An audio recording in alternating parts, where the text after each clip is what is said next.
মহারাজ শ্রেণিক বিম্বিসারের রাজকীয় ঘর থেকে বেরিয়ে জীবক রানীদের মহলের দিকে এগোয়। মনে সংশয় এবং ভয়। জীবকের সঙ্গে এখন বিচিত্র সব ঘটনা ঘটছে।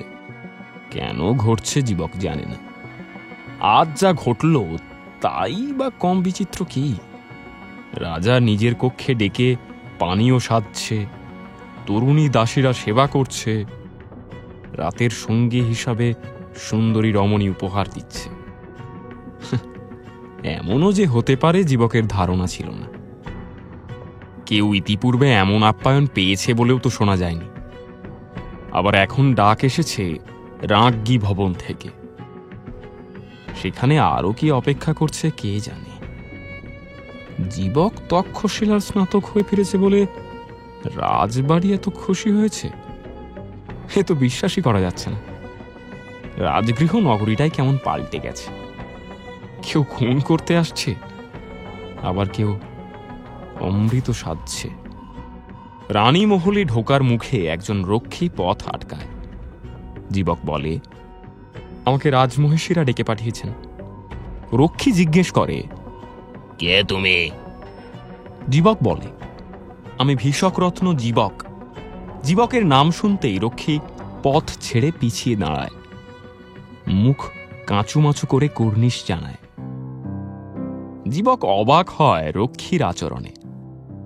রাজবাড়িতে ওর এত সম্মান কবে থেকে হলো? এইসব ভাবতে ভাবতেই জীবক অন্দরমহলে পা রাখে।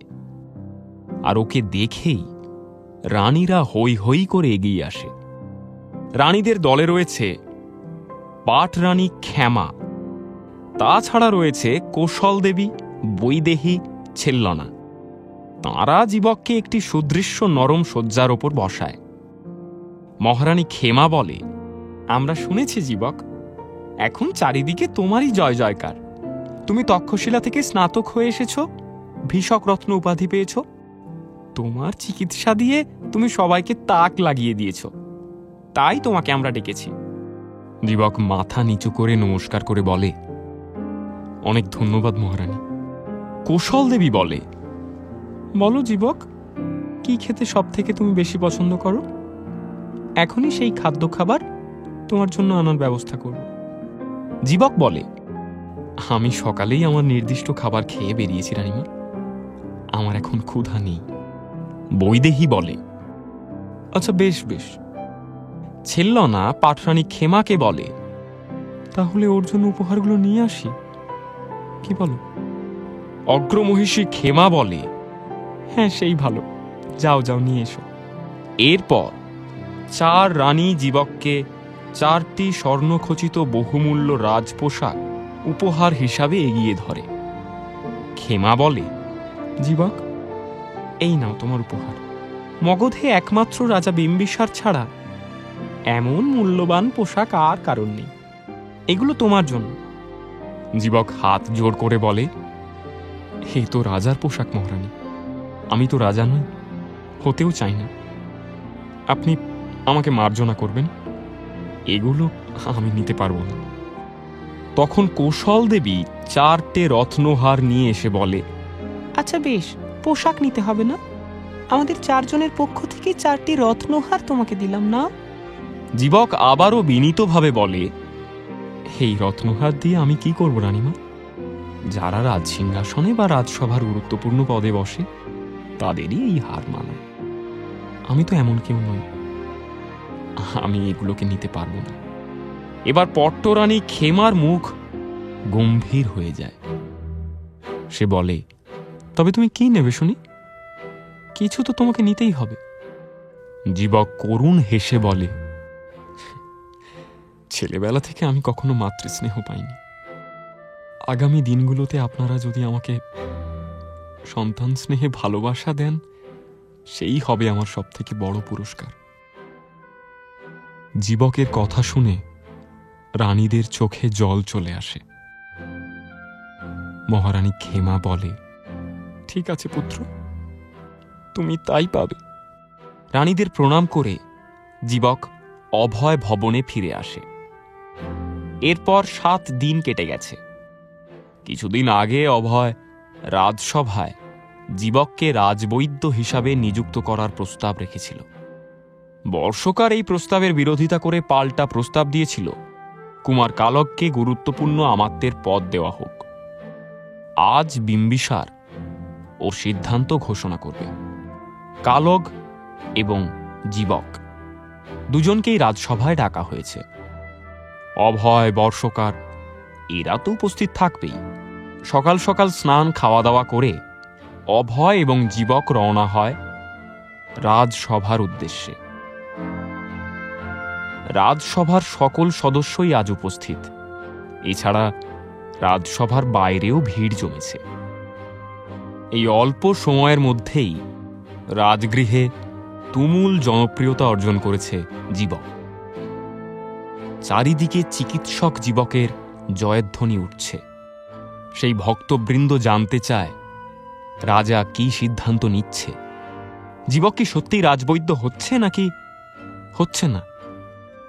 জীবক নিষ্পৃহ হয়ে বসে আছে, কিন্তু দুশ্চিন্তায় রয়েছে অভয়। রাজগৃহে এই একটাই মানুষ আছে যে জীবককে নিয়ে সব থেকে বেশি ভাবে, সর্বক্ষণ জীবকের মঙ্গল কামনা করে। ওদিকে বর্ষকার তার আসনে গম্ভীর হয়ে বসে আছে, কোনো দিকেই তাকাচ্ছে না। রাজসভা কানায় কানায় পূর্ণ। এখন রাজা বিম্বিসার সিংহাসনে বসলে সভার কাজ শুরু হবে। সকলেই এসেছে, শুধু কালগ এখনো আসেনি। বিম্বিসার অন্তঃপুর থেকে এসে সিংহাসনে বসে। সকলে উঠে দাঁড়িয়ে কুর্নিশ জানায় রাজাকে। বিম্বিসার জিজ্ঞেস করে, কালগকে দেখছি না, সে আসেনি? চাপরাশি জানায়, কুমার কালগকে খবর দেওয়া হয়েছে মহারাজ, তিনি এখনো আসেননি। বলে বিম্বিসার মাথা নাড়ায়। জীবক একবার শুধু রাজাকে কুর্নিশ জানানোর জন্য উঠে দাঁড়িয়েছিল, তারপর থেকে মাথা নিচু করে বসে আছে, কোনো দিকে তাকাচ্ছে না। বিম্বিসার বলে, মহামন্ত্রী বর্ষকার, সভার কাজ শুরু করো। ঠিক সেই সময় কালগ হুড়মুড়িয়ে রাজসভায় প্রবেশ করে। ঢুকেই জোড় হাত করে ক্ষমা ভিক্ষা চায়। মহারাজ, মহারাজ আমাকে ক্ষমা করুন, আমার দেরি হয়ে গেল। বিম্বিসার মৃদু হেসে বলে, বুঝেছি, তোমার ঘুম ভাঙতে একটু দেরি হয়েছে, তাই না কালগ?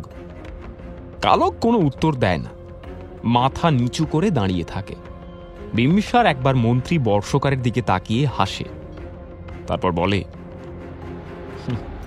নিজের আসনে বসো কুমার কালগ, এবার আমরা সভা শুরু করব। রাজার অনুমতি নিয়ে বর্ষকার সভার সূচনা করে। প্রণাম মহারাজ, প্রণাম সকল আমাত্যগণ এবং গুণীজনকে। আজ দুটি গুরুত্বপূর্ণ বিষয়ের সিদ্ধান্ত ঘোষণা করবেন মগধের অধীশ্বর মহারাজ শ্রেণিক বিম্বিসার। প্রথম, কুমার কালগকে আমাত্য হিসাবে নিয়োগ করা হবে কিনা। দ্বিতীয় বিষয় হল, জীবক তক্ষশিলা থেকে বৈদ্য হয়ে এসেছে, তাকে রাজবৈদ্য, হ্যাঁ সেই আর কি, জীবককে রাজবৈদ্য হিসাবে নিয়োগ করা হবে কিনা সেই সিদ্ধান্ত হবে আজ। বর্ষকারের কথা শুনে অভয় অবাক হয়। ওই আগে জীবককে রাজবৈদ্য হিসাবে নিয়োগের প্রস্তাব দিয়েছিল, তাহলে সেই প্রস্তাবটি প্রথমে বিবেচনা করা উচিত ছিল। কিন্তু বর্ষকার নিজের প্রস্তাবকে আগে ঘোষণা করল। ইতিমধ্যে বর্ষকার বিম্বিসারকে তার সিদ্ধান্ত ঘোষণার জন্য আহ্বান জানিয়েছে। সবাই অবাক হয়ে দেখে বিম্বিসার ওর কোমরের কোষ থেকে একটি ছোট ছুরিকা বের করছে। তারপর সেটি উঁচু করে ধরে রাজা বলে, কুমার কালগ, তোমার এই অত্যন্ত জরুরি অস্ত্রটি বোধ হয় হারিয়ে গিয়েছিল। এখন কথা হলো, রাজবাড়ির জিনিস হারিয়ে আর যাবে কোথায়? শেষমেশ আমার কাছেই ফিরে এসেছে। এই নাও তোমার অস্ত্র। বিম্বিসার ছুরিকা বাড়িয়ে ধরে, কিন্তু কালগ কাছে এসে নেওয়ার সাহস করছে না। এতক্ষণ পরে জীবক মাথা তুলে তাকায়, বিস্ময়ে হতবাক হয়ে যায় ও। রাজার হাতে তো সেই ছুরিকা যেটি দিয়ে ঘাতক ওকে হত্যা করতে চেয়েছিল। এদিকে বহু বছর পর জীবক তার ছেলেবেলার বন্ধু কালককে দেখল। কিন্তু কিন্তু এ কি? ওর কপালটা ওভাবে কাটলো কিভাবে? কালকের কপাল বরাবর লম্বা কাটা দাগ। বিম্বিসার মৃদু হেসে বলে, বর্ষকার, কালক বোধহয় ভয় পাচ্ছে। এই নাও, তুমি বরং ছুরি কাটি ওকে পৌঁছে দাও। বর্ষকার কাঁপা কাঁপা হাতে ছুরিকা নেয়। বিম্বিসার বলে, শোনো কুমার কালক, তুই আমার পুত্র, তোমাকে আর কি শাস্তি দেব আমি? কি বা বলি তোমাকে? শুধু একটা কথা বলার আছে, রাজপুত্র তুমি, তাহলে রাজপুরুষের মতোই কাজ করো, কাপুরুষের মতো নয়। এই বলে বিম্বিসার ধমকে ওঠে, এবার এবার যাও এখান থেকে, যাও। আজকের পর আর কখনো রাজসভার ধারে কাছে আসবে না তুমি, বেরিয়ে যাও। কালক এক প্রকার পালিয়ে যায় রাজসভা থেকে। জীবক অবাক হয়ে সেদিকে তাকিয়ে থাকে। তাহলে সেদিন কালকই ওকে আক্রমণ করেছিল? ওর ছেলেবেলার খেলার সাথী কালক? হায়, ঈর্ষার জ্বালায় মানুষ বন্ধুকেও খুন করতে চায়। এদিকে বিম্বিসার কথা বলতে শুরু করেছে, এবার জীবকের বিষয়ে সিদ্ধান্ত ঘোষণা হবে।